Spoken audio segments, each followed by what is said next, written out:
yo podría dividir el texto o la presentación del texto como en los periodos y en los énfasis que hace Derrida. No pretendo ser exhaustivo, pero uno podría decir que el texto saluda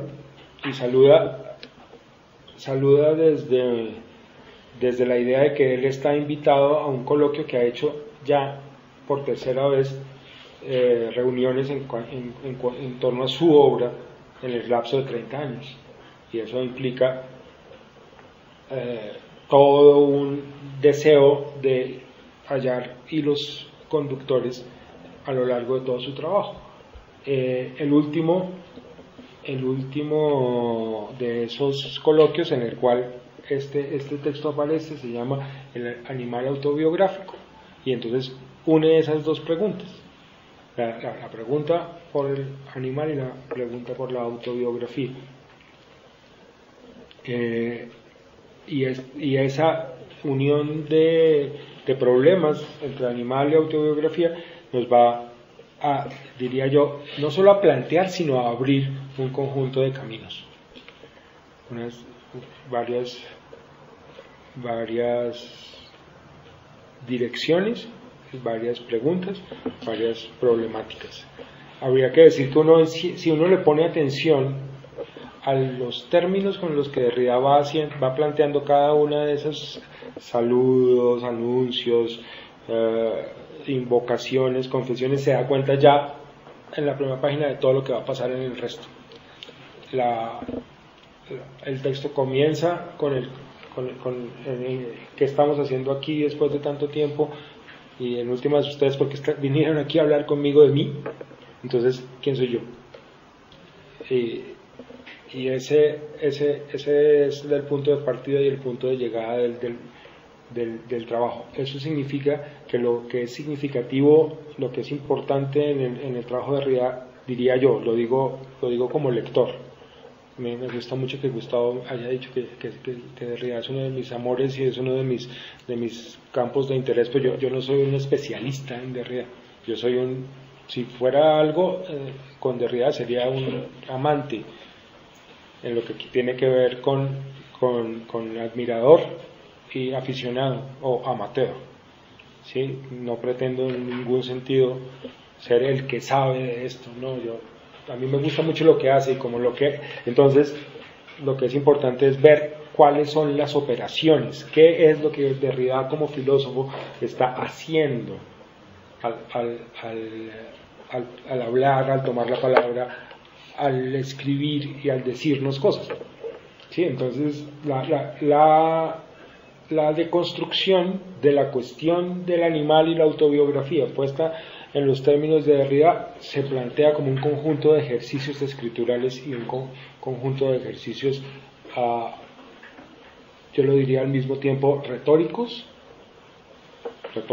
y poéticos, no solamente filosóficos, porque está planteado desde una profunda conciencia de la lengua y del significado de los términos y de lo que le hacemos a los términos cuando hablamos de ellos, y que en últimas lo que es pensar para Derrida significa la elaboración consciente y concienzuda, cuidadosa de lo que pasa cuando hablamos. Ahora bien, si estamos hablando de lo que pasa cuando hablamos, ya tenemos un hilo, porque nosotros mismos nos hemos definido como aquellos que tienen lenguaje y hemos separado lo humano de lo animal en virtud de la posesión o no posesión del lenguaje, ¿sí?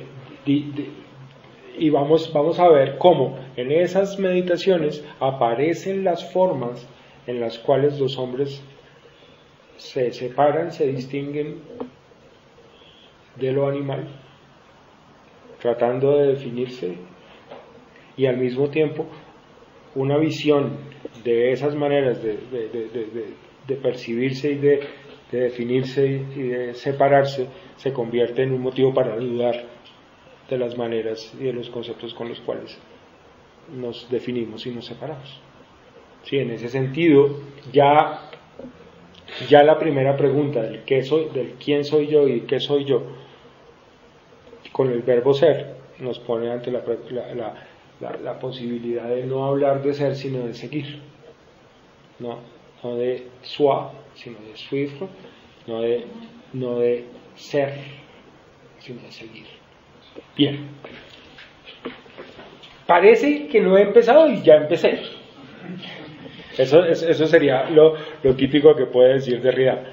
Entonces, va a haber unas primeras páginas que hablan de la situación de partida del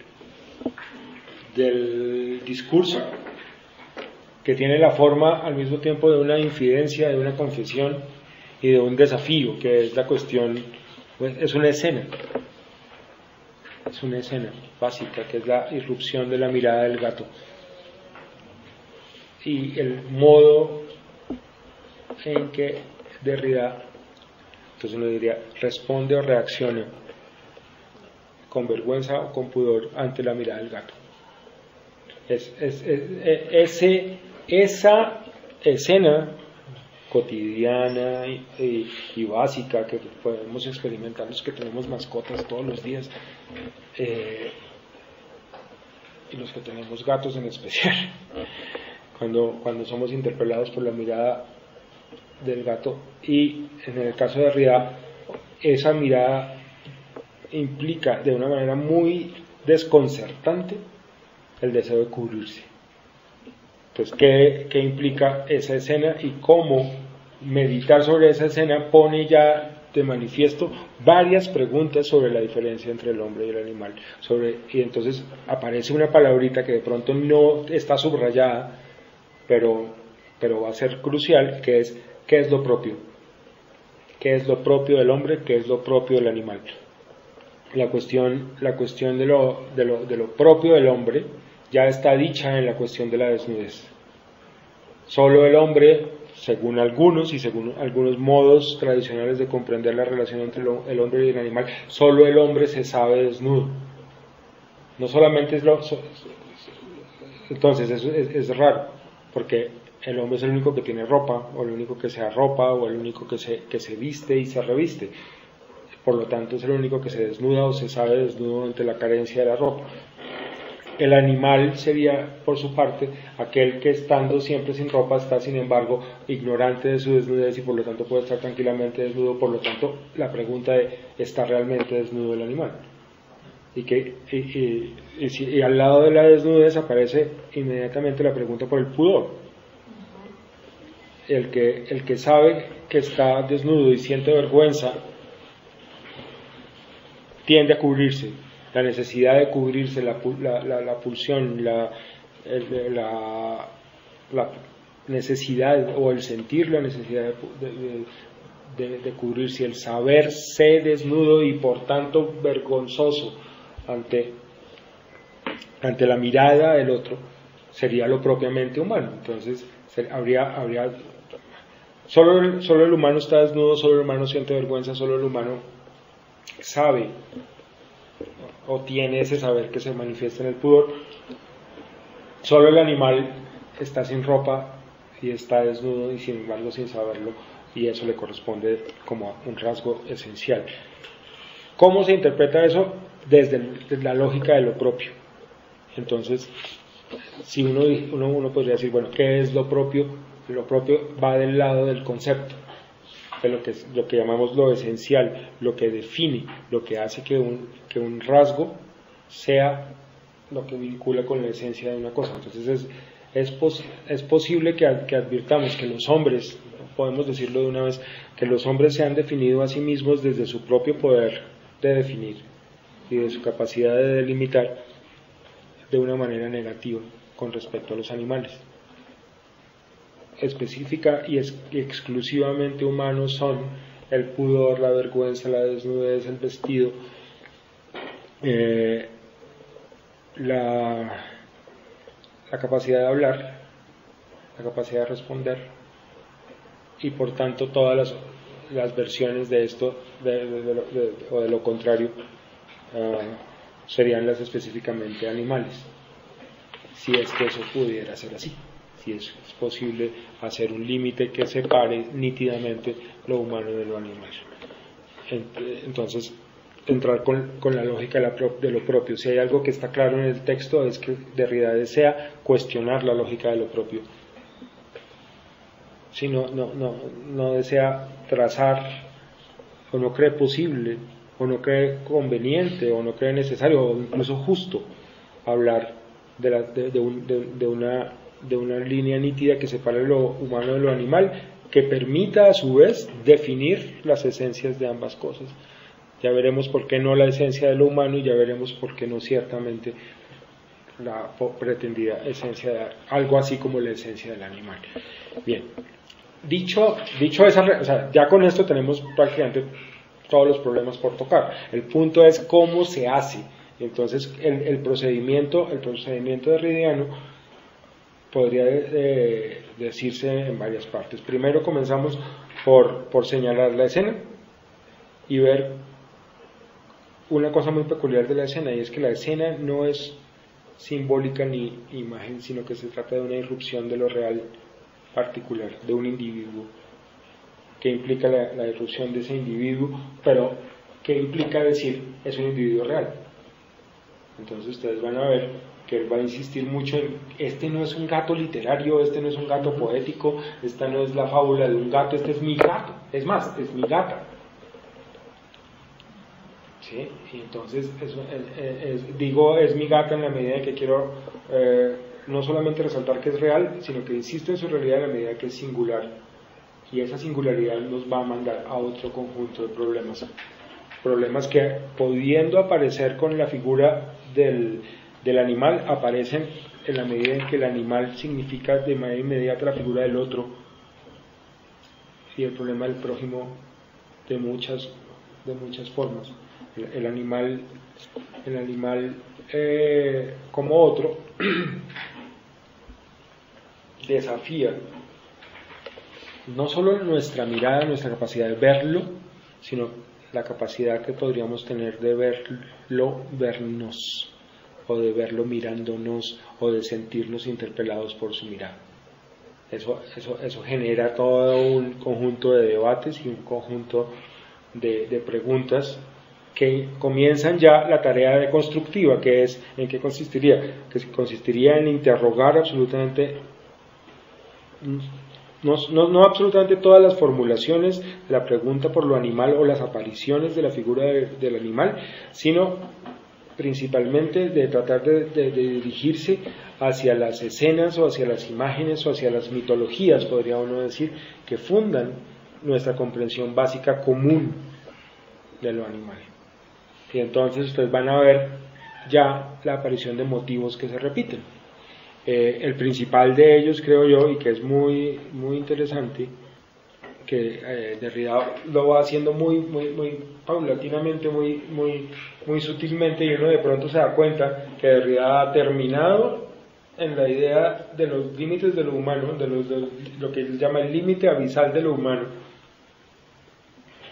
O sea, toda la meditación que hizo sobre mi gato es de verdad, mi gato me mira, estoy hablando de mi posición con la toalla en el baño, delante de los ojos que me hacen sentir expuesto con el sexo delante, etc., y mi necesidad de cubrirnos. Toda esa meditación que se amplía con la figura de los gatos de Alicia en Lewis Carroll, termina en la mención de un bestiario.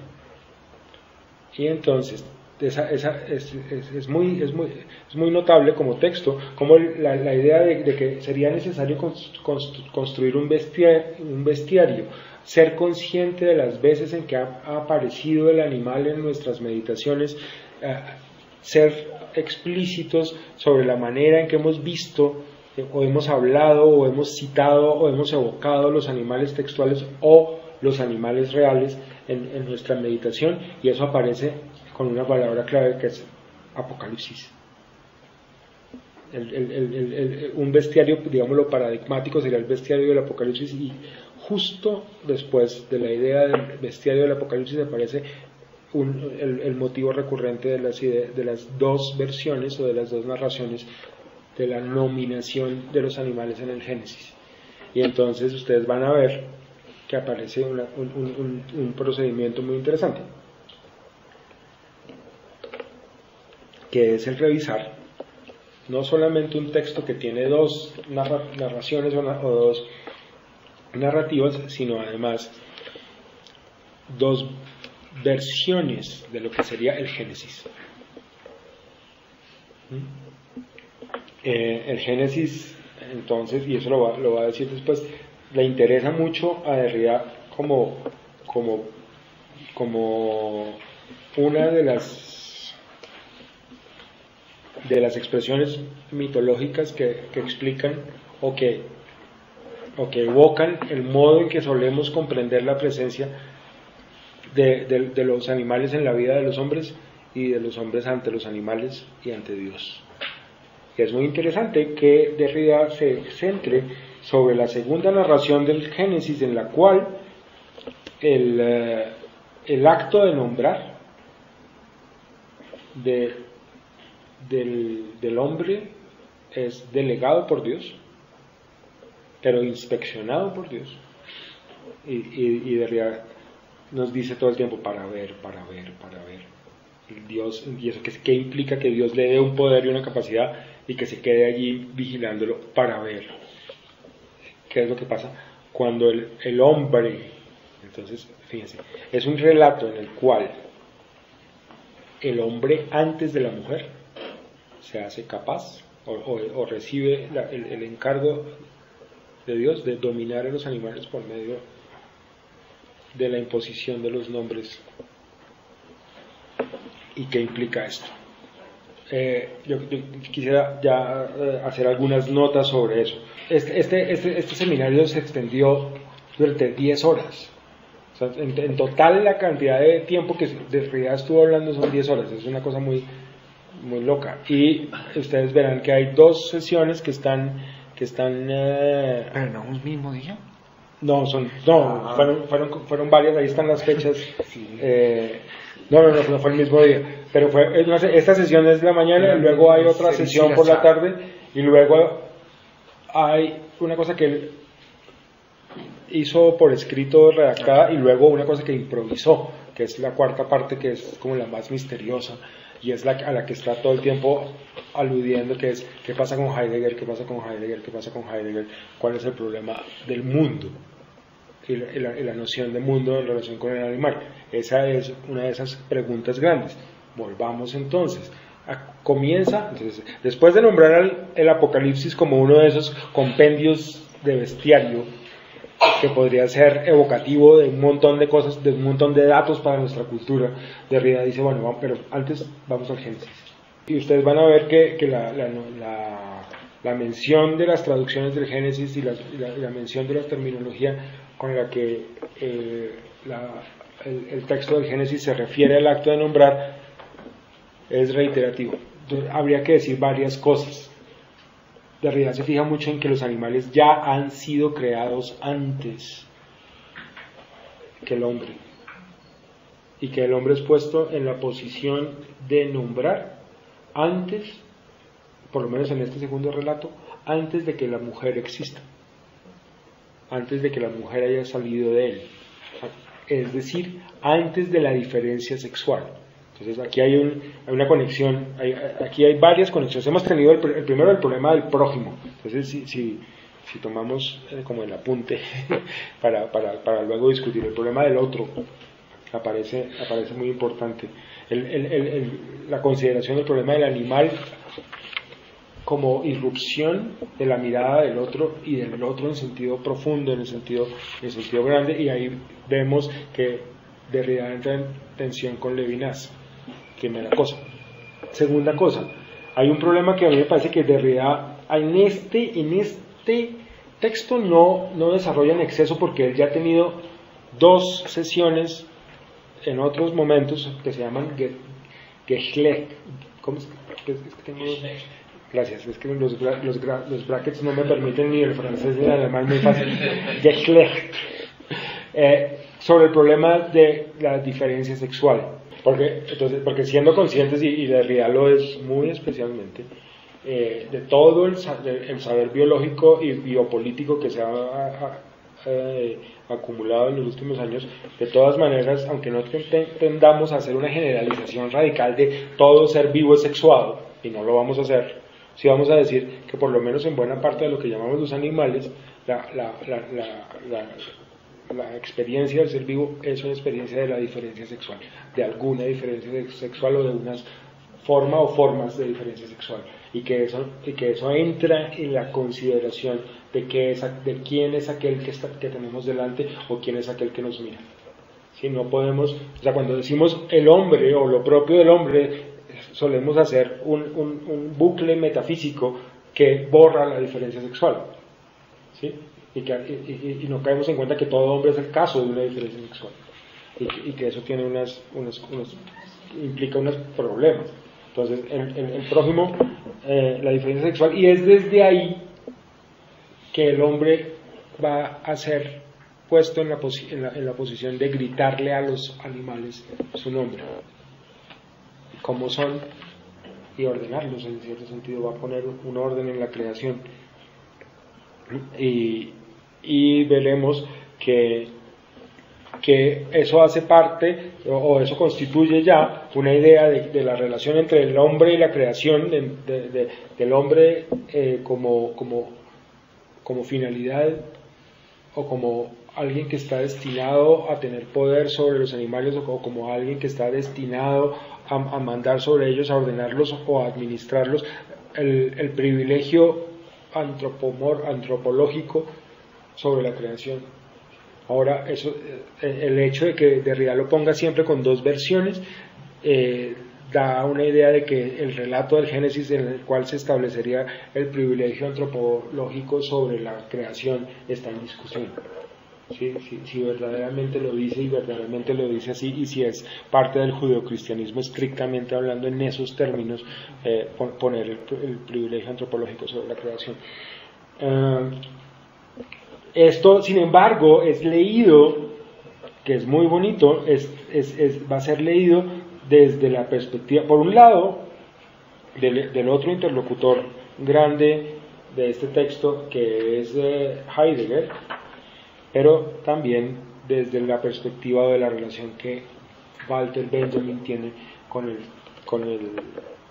problema del nombrar y del lenguaje. Benjamin tiene una lectura del asunto del nombrar que nos haría decir que los animales finalmente terminan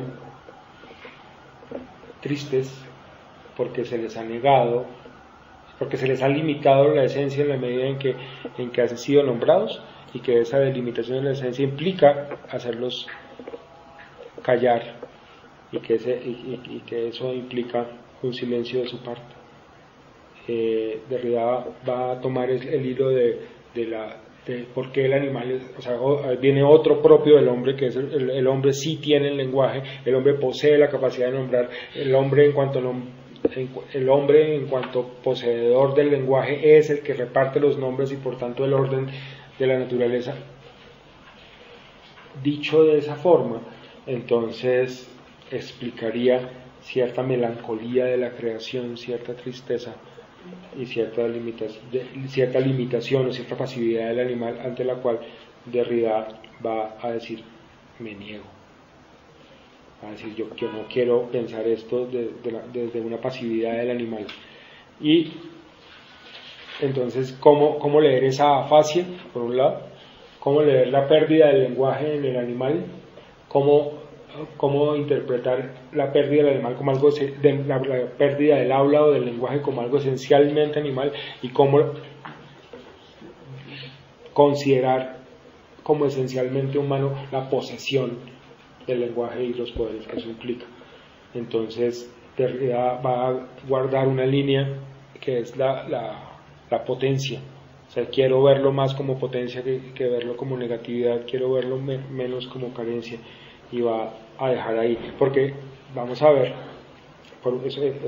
que al lado del problema de la potencia o de la carencia de un poder va a estar la idea heideggeriana, que va a comenzar a insinuarse de que ese ser carente del lenguaje es también un ser carente de mundo. Es un ser carente de mundo. El animal no tiene mundo, dice Heidegger, y él, argumenta. Yo creo que aquí tenemos varios que nos pueden ayudar con eso, sobre todo los Gustavos nos pueden ayudar con eso. Desde la diferencia entre la referencia del animal a su nicho, a su entorno básico, y la diferencia del hombre que puede cambiar de nicho, que puede ampliar su nicho, que puede modificarlo y convertirlo en un mundo. Eso supone una cosa muy interesante, que es definir la relación entre el animal y su entorno desde la noción de respuesta, y la diferencia entre la respuesta y la reacción. ¿Sí? Entonces, ¿qué es lo propio del animal? El animal no propiamente responde, sino que reacciona. ¿Qué hace el animal? El animal interactúa con un conjunto delimitado de potencias con respecto al entorno, pero ¿en qué sentido es eso un límite taxativo? ¿En qué sentido es esto una definición? Aquí aparece, entonces es muy interesante, porque cada vez que aparecen estos autores, Derrida hace el giro de ser muy consciente de cómo está tomando la palabra y cómo está él citando, y cómo van saliendo pequeñas conclusiones en su propia manera de hablar. Y entonces caemos en el siguiente problema, que es el problema de la confesión. El problema de la confesión, hay que ver que al hablar del Génesis y de los privilegios humanos, ha aparecido de nuevo el problema del pudor y la vergüenza. Pero el pudor y la vergüenza se pueden ver desde la figura del Génesis judío-cristiano, o se pueden conectar con la idea de Prometeo, el mito de Prometeo, que es la otra gran lectura en la tradición occidental sobre qué significa varias cosas.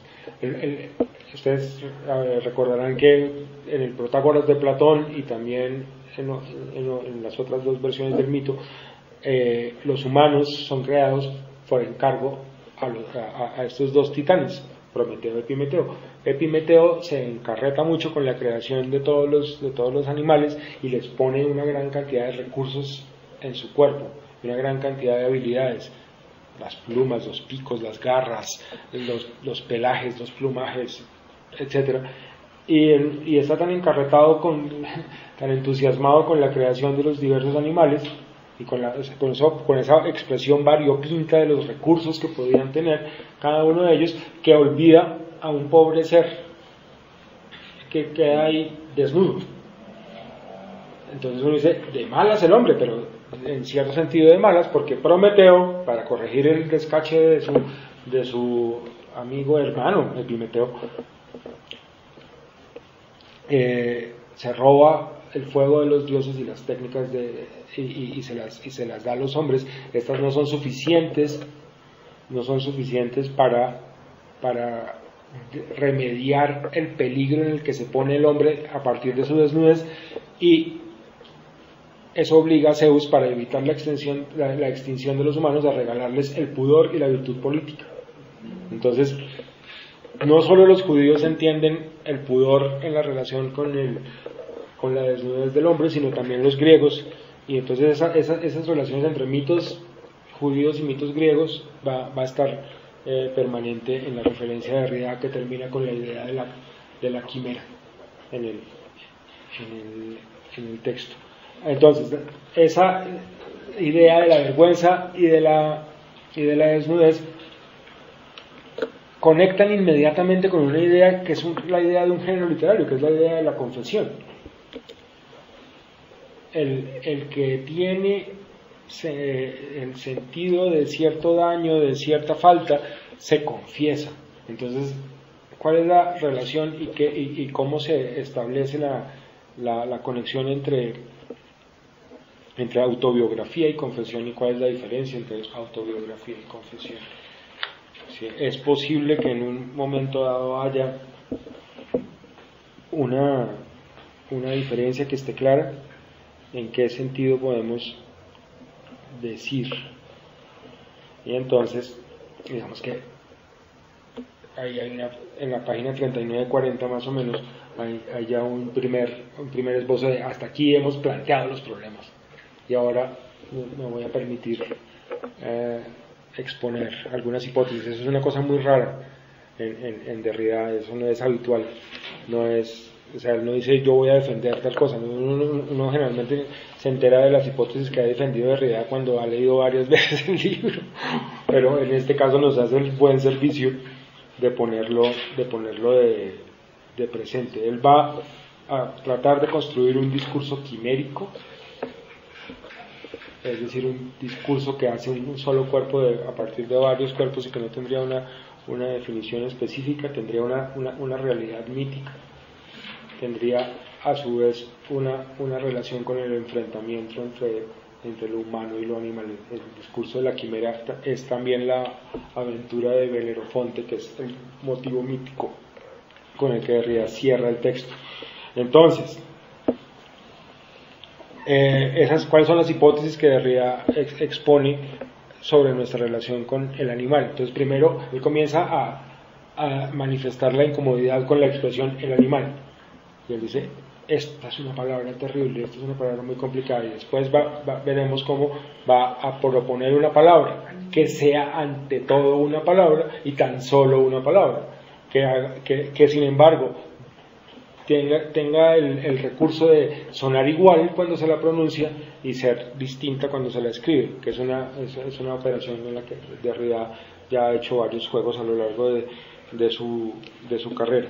La primera hipótesis es, estamos ante la mutación, en los últimos 200 años estamos ante una mutación muy severa de nuestra relación con lo animal. Todos los modos tradicionales de cuidar, cultivar, enfrentar y transformar a los seres vivos han cambiado significativamente en los últimos 200 años. Tenemos un saber de la vida, de lo biológico, de los animales, que se ha transformado infinitamente. Ya no somos agricultores en el mismo sentido en que lo pueden ser Caín y Abel, motivo que va a reaparecer. No solamente somos pastores, no solamente somos cazadores, intervenimos sobre la vida y consideramos a la vida un asunto de intervención, un asunto sobre el cual podemos ejercer el poder. Entonces, él quiere mostrar que ese cambio de la relación implica un acontecimiento que no se puede negar, un acontecimiento que no debe ser soslayado de ninguna manera y que nuestra cultura y nuestros sistemas económicos y políticos insisten en soslayar, que es la intervención violenta sobre el animal o la relación esencialmente violenta con el animal. Por lo tanto, eso supone que la pregunta que cambia todas nuestras relaciones y nuestra visión de lo animal es la pregunta, ¿pueden ellos sufrir? Entonces es una pregunta hecha en plural, es una pregunta sobre su potencia, pero al mismo tiempo sobre una potencia de padecer, sobre la capacidad de padecer dolor y de experimentar sufrimiento, ante lo cual Derrida dice la respuesta es obvia. No voy a argumentar sobre eso cuando me refiero a los animales y a su capacidad de sufrir. Estoy señalando un hecho, señalando que efectivamente sufren, que nuestra acción sobre ellos es violenta y que en cierto sentido no solamente cometemos un crimen, sino que además lo ocultamos. Y entonces aparece otro motivo que ha sido transversal y que a veces Derrida pone y no aparece, y es otro propio de lo humano, que es la capacidad de borrar las huellas.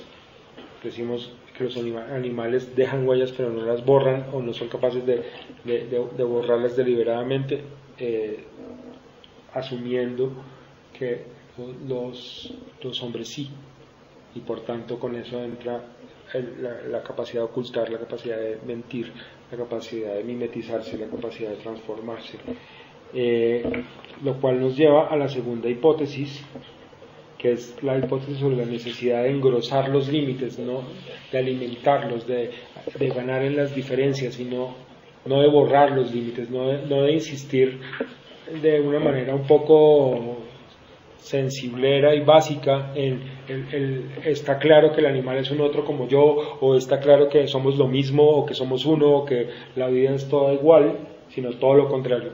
La vida es una enorme diversidad cuyas diferencias merecen y necesitan ser resaltadas.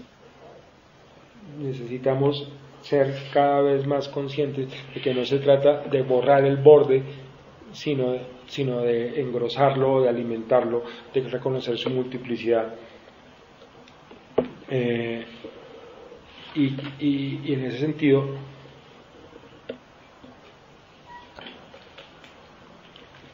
se hace patente que cuando decimos el animal, estamos produciendo un universo singular para hablar de una inabarcable multiplicidad. Entonces hay que ser también como justos con la ocurrencia de esa palabra y de sus implicaciones. Y ahí está uno de los centros de construcción de Derrida, que se trata de ver lo que implica para el pensar y por ende para nuestra relación viviente y vital con los animales, el hecho de que los definamos por medio de un universal singular que aplana o que borra precisamente las diferencias. Y entonces, ¿qué hay que hacer cuando nos ponemos en la tarea de verlo, de decirlo y de pensarlo? Habría que, yo creo que esto nos interesa más a los filósofos, entonces no lo voy a tematizar mucho, pero a los que les guste o a los que le hayan visto la utilidad a los textos de Derrida sobre otros problemas, se van a dar cuenta que luego Derrida entra en una larga meditación inventario sobre el modo en que los animales más diversos han aparecido dentro de su obra. ¿Sí? Y ustedes verán que aparecen desde las primerísimas inquietudes de Derrida sobre Husserl en los años 50 hasta las últimas meditaciones, y cuando vemos la obra de Derrida que conocimos o que comenzamos a conocer más completa después de su muerte. Ustedes saben que Derrida muere en 2004 y sale el plan de la edición de sus seminarios, que son 30 años de textos completos que Derrida tiene en su archivo, y que vamos por el tercer o cuarto tomo de los en orden regresivo. Entonces, y uno se puede dar cuenta mirando los últimos que Derrida seguía pensando en lobos, serpientes, y todo el tiempo desde las diferencias y peculiaridades que la singularidad de cada especie o de cada individuo y de sus articulaciones literarias y poéticas o filosóficas daba que pensar. Entonces, la gran conclusión de la denuncia del animal como término implica que nosotros estamos de todas maneras cometiendo también un crimen. O sea, al filosofar y al pensar de cierta manera también estamos entrando en una falta, y esa falta es una violencia sobre muchas formas de vida. Finalmente, a tratar de llegar al final, hay un entrelazamiento entre dos mitos: el mito judeocristiano de Caín y Abel, y la manera en que Dios juzga y castiga, protege al criminal, y la manera en que, por otro lado, los griegos contaban la historia de la quimera y Belerofonte. Ese entrelazamiento de los dos mitos, que es muy particular, y uno podría hacer una gran nota de pie de página sobre cómo es de importante para Derrida siempre estar consciente de cómo Jerusalén y Atenas se entrelazan en todas nuestras referencias culturales. Nos deja ver la aparición del temor, la aparición de la culpa, ligada a cierta forma de relación con lo viviente.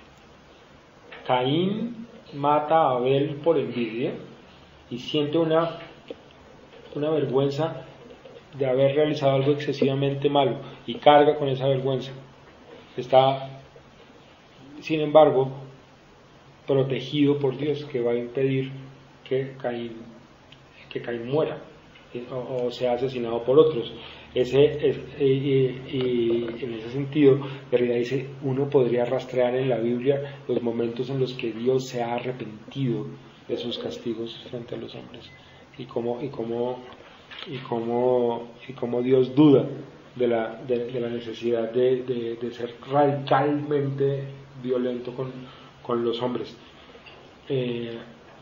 Entonces hay una culpa manifiesta en el hombre y una culpa agazapada en Dios, que vuelve y vuelve en el relato. Entonces voy a usar lo último que me queda de la voz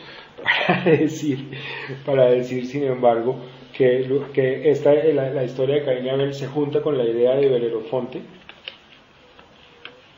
que es el héroe que tiene como tarea, como un trabajo que se pone entre otra lista de trabajos, acabar con ese monstruo diverso y extraño.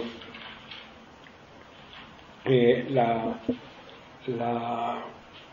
articulación de esas dos figuras vuelve otra vez al problema de la autobiografía, hace que habiendo visto cuántos animales y cuáles animales y qué diferentes animales aparecen en la meditación y en la escritura, aparezca la pregunta: ¿quién eres? ¿Quién soy?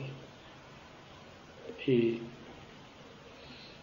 se haga necesario primero el reconocimiento de que hemos contado esa historia de pudor, de vergüenza, de desnudez, de lenguaje y de mundo, como la historia del hombre opuesto a una singularidad universal, que esa singularidad universal ha sido un hecho perverso en nuestra relación con los otros, con los prójimos, que ha sido ocasión de una injusticia y que habría que tener un cuidado especial con la pluralidad. Bueno, segundo, tendríamos que considerar muy especialmente la relación con la palabra, con el hecho de que lo que ha operado ese concepto lo ha operado en cuanto palabra, que su realidad le viene del ser palabra y no porque describa con justicia la multiplicidad. Entonces habría que abrir la posibilidad de restituir la palabra, de poder entrar en un cuestionamiento tal de la autodefinición de los hombres con respecto a los animales, que estemos en posición de aguardar de ellos una respuesta. En posición de aguardar de ellos una respuesta, no en nuestros propios términos, y de ahí uno recuerda cómo Derrida distingue entre los animales autobiográficos, aquellos que se sienten bien hablando de sí mismos en público, de aquellos que podrían ser, y en ese sentido medita sobre un futuro posible, unos hombres que reflexionen sobre sí mismos y estén dispuestos a no solo hablar de los animales y cómo los ven, sino